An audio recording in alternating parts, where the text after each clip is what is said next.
কয়েক দশকের ঐতিহ্য বহন করা লালমনিরহাটের আদিতমারি বুড়ির হাট প্রতি সপ্তাহের মঙ্গলবার ও শুক্রবার বসে এই হাট। তবে হাটটির জায়গা অবৈধ দখলদারদের কবলে পড়ায় ব্যাহত হচ্ছে স্বাভাবিক কার্যক্রম।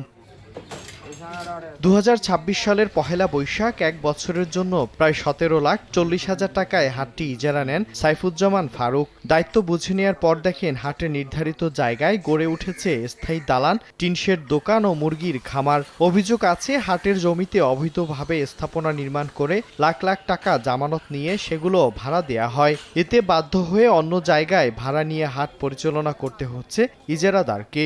আমরা লিখিতভাবে অভিযোগ জানাইছি যে ইউনো মহোদয় আমাদেরকে আশ্বাস দিয়েছে যে উনি দেখবে বিষয়টা। এইখানে হাটে যে দোকান করবে জায়গা খুবই কম, ভালো হলে দোকান আবার দেওয়া হবেই। দোকানপাট যেভাবে মনে করে সিস্টেম করে দিয়ে গেলে সিস্টেম করলে জায়গা অনেক জায়গা আছে, পড়িয়ে আছে এমনি। এমনকি ড্রেনের উপর গড়ে উঠেছে স্থাপনা।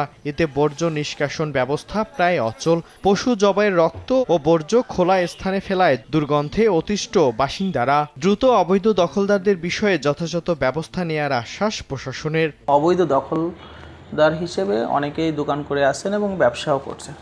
তো এর বিরুদ্ধে আমরা আইনানুগ ব্যবস্থা নিচ্ছি। কিছু অবৈধ স্থাপনা আছে বলার বিষয়ে আমাকে জানিয়েছে, তো আমরা এই হাটটি পরবর্তীতে যাতে সঠিকভাবে পরিচালনা করতে পারি এবং অবৈধ স্থাপনাগুলো যাতে চিহ্নিত করে সেগুলো উচ্ছেদের ব্যবস্থা গ্রহণ করতে পারি, সে বিষয়ে প্রয়োজনীয় পদক্ষেপ গ্রহণ করা হচ্ছে। বাংলাদেশ হাট ও বাজার আইন 2023 অনুযায়ী সরকারি খাস জমিতে অনুমতি ছাড়া স্থাপনা নির্মাণ বেআইনি ও শাস্তিযোগ্য অপরাধ।